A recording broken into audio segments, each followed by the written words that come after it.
noite, Abel, João Quero do Verdazo. Abel, eu queria saber o que passou na sua cabeça aos 2 minutos de jogo, quando você perde o Maurício, que é o jogador em melhor fase, né? E aí você chama o Estevão, que também não é nada mal, né? Mas qual foi seu plano na hora? Porque o Estevão entra primeiro fazendo justamente a função do Maurício, mas depois você acabou reformulando ali esse trio de ataque. O que passou na sua cabeça naquela hora? Qual que era o plano ali? Por que talvez ele não deu certo? Eu não tenho o plano para o imprevisto, não é? Há duas coisas que tu não controlas na vida, nem o tempo, nem o imprevisto, que foi o que aconteceu. Eu acho que a minha linguagem corporal fala um bocadinho de tudo, não é? Numa altura em que temos o Paulinho lesionado e o Filipe lesionado, com a saída do Rony, só com o Lopes neste momento e com os dois moleques, o Thales e o Luigi, que ambos os dois ainda podem jogar no Sub-20, e com o Estevão, que vocês sabem, há 3 dias atrás teve um problema de saúde e que não estava hoje, mesmo assim não estava a 100%. Foi obrigado logo no início a ter que improvisar. Não era isso que estávamos à espera. Mais do que tudo, ficámos sem o jogador que tem sido o nosso abre-latas, o nosso jogador mais criativo, o nosso melhor marcador. Mas o futebol é isto e é por isso que temos que ter um elenco maior, porque por ano não fazemos só 30 jogos ou 34, fazemos 75, 80. Portanto, é fundamental o nosso elenco ter mais profundidade. Estamos a trabalhar nisso. O nosso quebra-cabeças, faltam peças no nosso quebra-cabeças e nós vamos continuar a trabalhar em cima disso, pelo menos assim espero. Mas sim, foi um jogo truncado, uma equipa que se fechou muito bem. Nós na primeira parte houve ali momentos que já sabíamos que o nosso adversário ia jogar assim, não foi surpresa para nós. Ia jogar com uma estrutura fechada, a apostar no contra-ataque. Mesmo assim, na primeira parte nós não conseguimos bloquear sobretudo a dinâmica dos dois médios de organização do nosso adversário, o Alisson e o Pablo Maia. As nossas marcações não foram o que nós previmos, corrigimos ao intervalo e eu acho que melhorou. São jogos sempre mais entroncados, não tivemos tanta criatividade para ultrapassar o muro do nosso adversário. Mesmo assim tivemos num jogo que normalmente, pelo menos assim me diz a experiência, nestes jogos derby, não há muitas oportunidades, mas mesmo assim finalizamos umas 7 ou 8 vezes dentro da área e 2 delas mais flagrantes. Mas ficámos só por um ponto e sim, foi duro logo no início, aos 2 minutos, ficar sem o teu melhor marcador. Boa noite, Abel. Meu nome é Gabriela Simoni, parabéns pelos 300 jogos.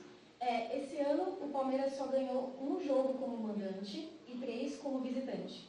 Eu já li os seus livros e eu sei que quando os resultados eles são piores em casa do que fora, isso te intriga, e esse era o cenário do Palmeiras quando você chegou. E no seu primeiro contato com os capitães da época, você perguntou por qual razão o rendimento era pior em casa, e eles responderam que era por conta da má irrigação do gramado sintético. Agora, em 2025, na sua opinião, qual que é o problema? Por que você acha que essas vitórias em casa não chegam? Obrigada. Boa pergunta. Se eu fosse a contar os pontos que nós temos em todos os grupos, tirando o do Corinthians, dava para passar menos no nosso, né? Se nós olharmos para aquilo que deve ser o futuro e pensarmos numa alteração, é dar mérito, porque nós neste momento somos os quartos e estamos fora, né? Então, nós estamos com 17 pontos, tirando o grupo do Corinthians, éramos líderes nos outros todos, e corrige-me se eu estiver enganado. Acho que falta-nos um bocadinho de mais criatividade no último terço, porque quando nós chegamos, o Palmeiras andava à procura de se encontrar.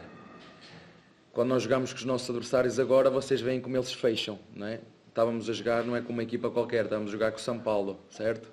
Uma linha de 5, mais 2 primeiros volantes na frente, o que dificulta muito aquilo que são os espaços que nós temos que criar, e depois precisamos muito da criatividade dos nossos jogadores para ultrapassar esse muro, que foi o que aconteceu aqui, sobretudo na segunda parte. Mesmo assim, como te disse, fomos capazes de criar pelo menos 2 oportunidades flagrantes no segundo tempo. Muitos dos remates bateram naquela muralha do nosso adversário, mas não tem a ver, e desculpa só discordar contigo, não tem a ver com o gramado, tem muito mais a ver com a capacidade do treinador ajudar ainda mais os nossos jogadores e depois termos presença na área com centroavantes que nos ajudem àquilo que é ultrapassar este tipo de jogos onde as equipas fecham muito. Não é a primeira vez que nós jogamos neste Paulistão contra equipas com linhas de 5, mas infelizmente os 17 pontos para nós, no nosso grupo, não chega para passar. Abel, boa noite.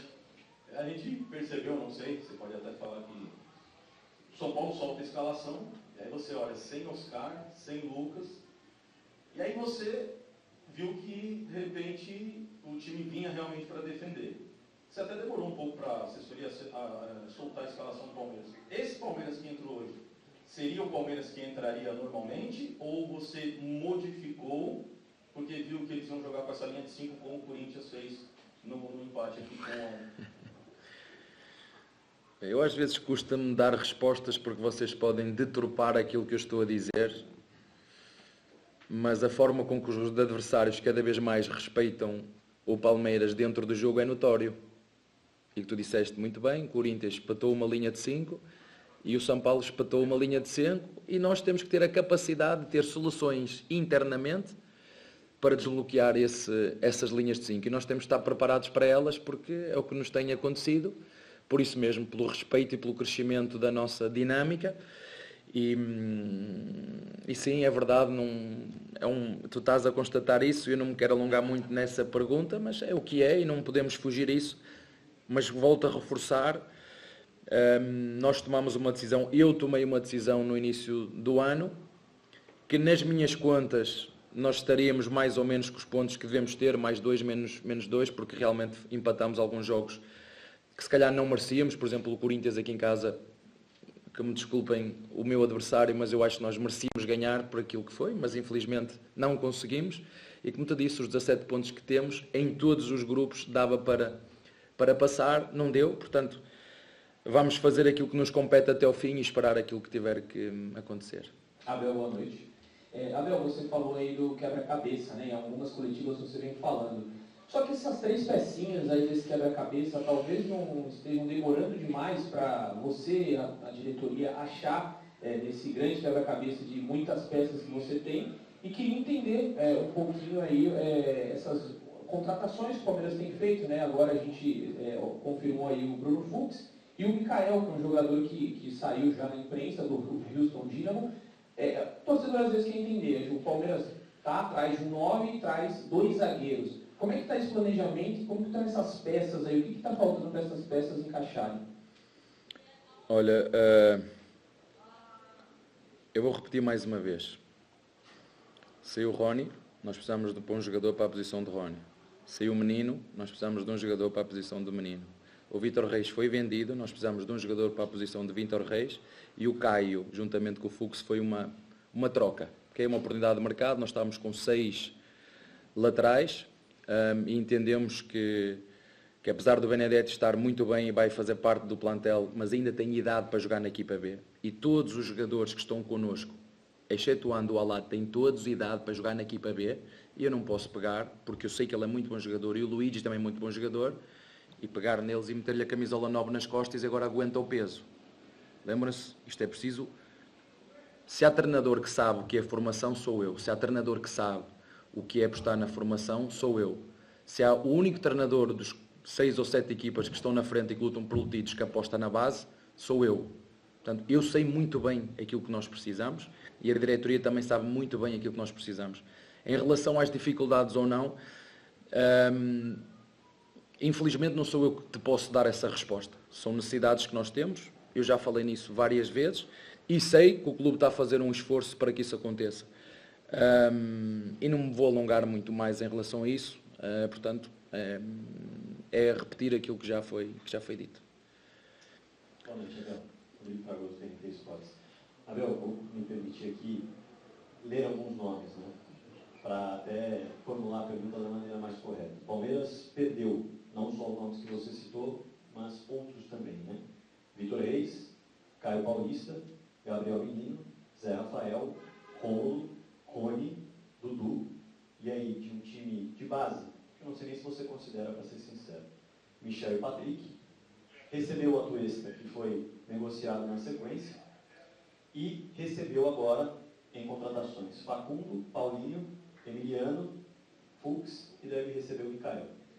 Olhando para o que você tinha nas mãos, fechando a temporada passada, e para o que você tem nas mãos nesse momento, hoje, você tem um elenco que te entrega menos ferramentas para trabalhar em relação a peças que podem mudar o jogo, podem mudar o sistema, podem mudar a cara de uma partida. Você já falou que não pode colocar o peso de algumas camisas de alguns jogadores. Não é justo. Não é justo fazer isso com os moleques. Não é justo. Não é justo.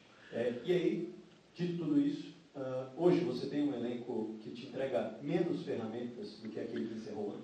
Temos um elenco curto, é isso que eu te posso dizer, e infelizmente temos 3 jogadores lesionados que vocês sabem que nos vão ajudar. O Paulinho vai nos ajudar e vamos ter que esperar, porque seguramente nos vai ajudar quando estiver pronto. Temos o Filipe Anderson, que infelizmente este ano, no início do ano, as coisas não lhe correram tão bem naquilo que tem a ver com a capacidade física. Nós estamos a falar num jogador, para vocês verem como o futebol brasileiro é cruel com os jogadores, estamos só a falar do jogador que mais jogos fez em Itália, e chega aqui ao futebol brasileiro para se adaptar a esta maratona de jogos atrás de jogos, está a ter dificuldade, está com um problema físico, e isso logicamente nos deixa o elenco mais curto ainda, mas o resto a tua pergunta foi muito bem colocada, mas é repetir um bocadinho aquilo que eu disse ao teu colega. Precisamos, o elenco está curto, mas sei que a direção está a trabalhar afincadamente para fazer essas reposições que tu fizeste, e vocês sabem tão bem como eu, vocês são peritos nisso, a pesquisar esses pequenos pormenores, que essa é a minha função, de perceber os jogadores que saem, os jogadores que entram, as reposições que são precisam ser feitas, os jogadores que nos vão ajudar para ter um elenco com mais profundidade. E eu este ano, em função dos jogadores da base que nós chamamos, tirando o Alá, são todos jogadores sub-20 ainda podem jogar em baixo, e eu quero que sejam esses os jogadores que deem essa tal profundidade à equipa, para depois aparecer um Estevão, como foi o ano passado, ou há 2 anos, como foi o Vitor Reis. Portanto, são os moleques da base que nos vão dar essa profundidade, depois de termos 2 jogadores por cada posição, do mesmo nível, e a partir daí, mais juntamente com os jogadores que nós subimos, que sim, esses sejam a profundidade do elenco para acontecer, porque ao longo do ano vai haver lesões. Paulinho está lesionado, Filipe está lesionado, Bruno Rodrigues está lesionado, e com 70, 80 jogos por ano, e infelizmente vocês sabem, no ano passado, numa altura crítica, perdemos o Estevão, perdemos o Murilo, perdemos por algum tempo, o próprio Gomes no início do ano teve um problema no pé, e este campeonato brasileiro não perdoa. Nós sabemos que durante o ano vai haver 2, 3, 4 lesões, e nós temos que ter um elenco um bocadinho mais profundo, sendo que, desde que eu cheguei, o nosso elenco sempre foi muito curto, mas não pode ser tão curto como está agora. Boa noite. Olá. Vou pegar um pouquinho da pergunta dos meus colegas aqui, tá? Vou insistir no tema só um pouquinho. Mas a pergunta é o seguinte: você foi contratado por saber trabalhar muito bem os garotos, você acabou de falar, se alguém tem informação é você. O Anderson Barros também chega no momento em que o Palmeiras está com uma nova filosofia de dar espaço, né, de tinha um time muito mais. Era outra filosofia, contratava muito. Enfim, casou-se tudo e isso trouxe grande sucesso para você, grandes títulos, grandes conquistas. Nesse meio tempo, veio a questão das SAFs, né, deu uma revolucionada no futebol. Começou os adversários a terem muito mais dinheiro, de repente, mais que o Palmeiras em dados momentos. Né? E a minha pergunta é o seguinte: você está falando que ano passado faltou aqui, machucou muita gente, isso é um reflexo do elenco curto, que é uma preferência sua, né? É uma coisa que você gosta de fazer, mas o meu ponto é, esta filosofia que foi tão vencedora, neste novo momento de SAF, de adversários se reforçando mais, ainda é algo que todo mundo aqui acredita? Vocês acham que é hora de se organizar de outro modo? Queria que você explicasse para a gente. Vocês sabem que nós temos uma filosofia completamente diferente dos nossos adversários. É isso que nós temos que assumir, e vocês têm que dizer. Mas a pergunta é, isso continua atual? O ano passado não faltou nada, faltou ganharmos em casa aqui ao Botafogo. E depois fomos eliminados por 2 equipas. Né? Sabem quem era o zagueiro nas 2 eliminatórias contra essas 2 equipas? Sabem quem era? Pronto. sabem que o Esteban não jogou num desses jogos. Pronto. Então, isto tem muito a ver, o próprio sorteio não foi muito favorável. Então não vamos criar um caso onde ele não existe. O Palmeiras é diferente, do Atlético Mineiro é diferente, do Corinthians é diferente, do São Paulo é diferente, do Flamengo. Olhem para o elenco, mas não é de hoje, é sempre. E nós acreditamos naquilo que fazemos. Agora, isso não invalida que as peças do quebra-cabeças, e eu sei muito bem que o que nós estamos a fazer, ele tem que ser curto, mas não pode ser tão curto. Não é? Basta olhar para o jogo de hoje, vocês olham para o banco e entendem isso, não é preciso ser mágico.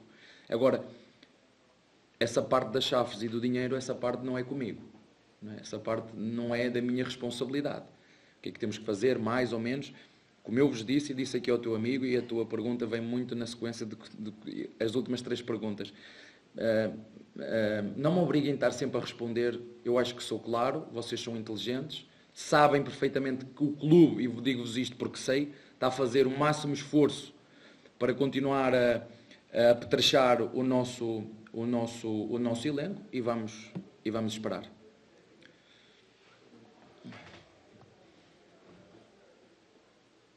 Boa noite, Abel. Luiz História acabou aqui.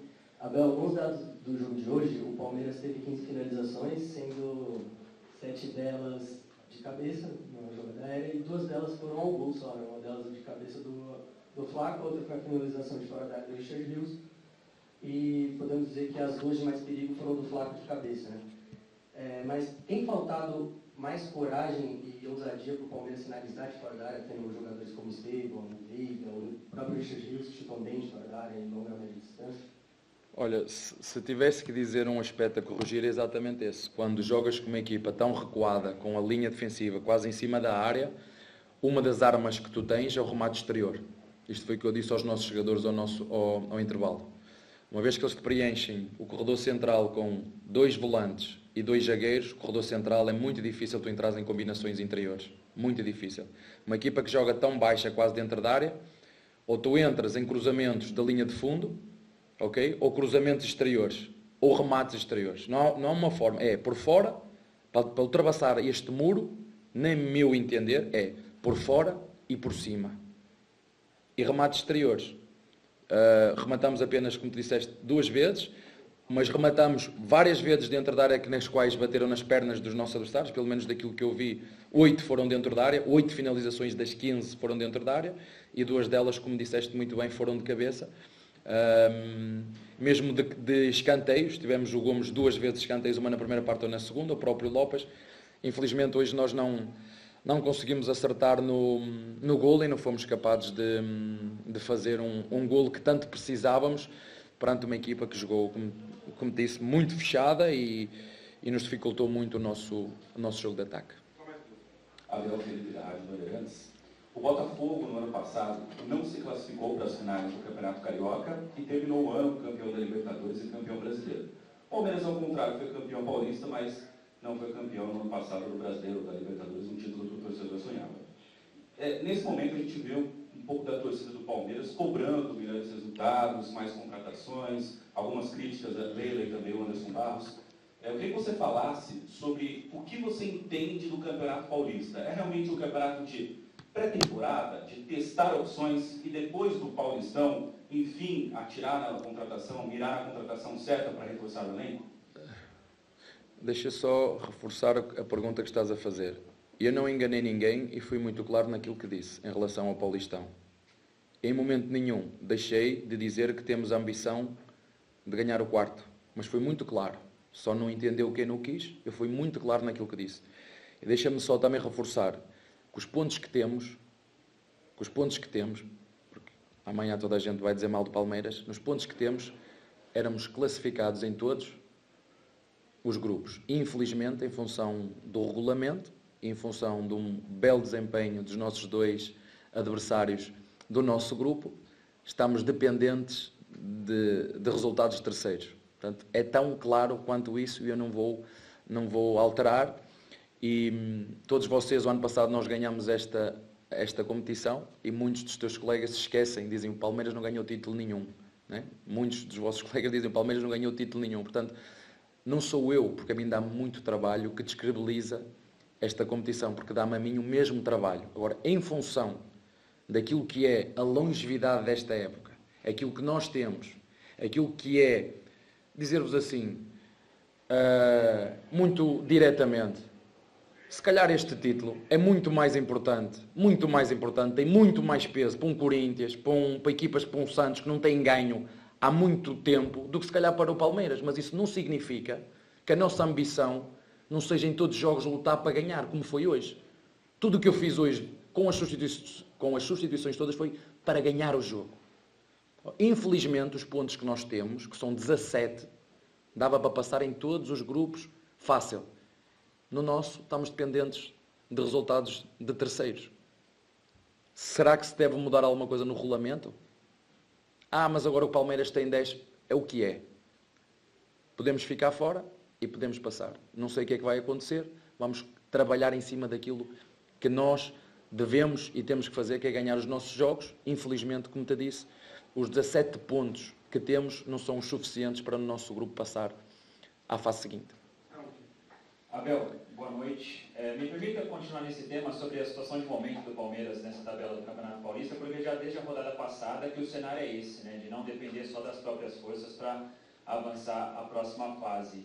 E aí eu queria ouvir de você qual seria o impacto e qual é o impacto que pode ter esse time do Palmeiras de ficar um mês sem jogos, por exemplo, porque no próximo fim de semana a gente já tem o encerramento dessa fase de grupos e aí o Palmeiras vai jogar fora de casa, o que tudo indica vai brigar por essa classificação bem distante aqui do Allianz Parque. Depois, com o início do Campeonato Brasileiro, só para o último fim de semana de março. Então, se não vier essa classificação, quase um mês sem jogos.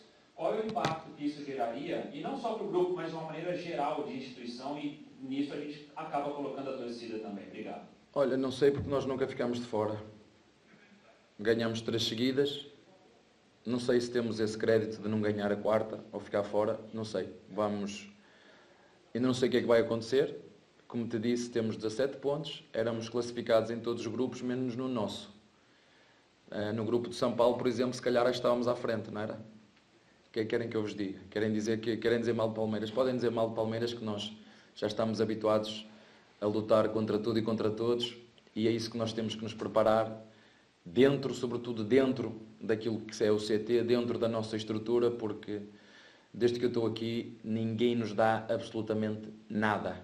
Ninguém nos dá nada. Tem que nos sair do corpo, tem que nos sair da nossa determinação e da nossa resiliência. O que vai acontecer, eu não sei. Eu gostava muito de responder à tua pergunta mais concretamente, mas tenho que ser mais ambíguo, porque ainda estamos na luta, no grupo que mais pontos tem, e volto a referir, no grupo de São Paulo, por exemplo, éramos os primeiros.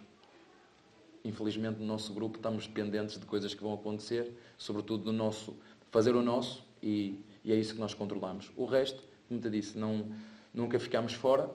Uma coisa eu sei, vamos ter tempo para treinar mais.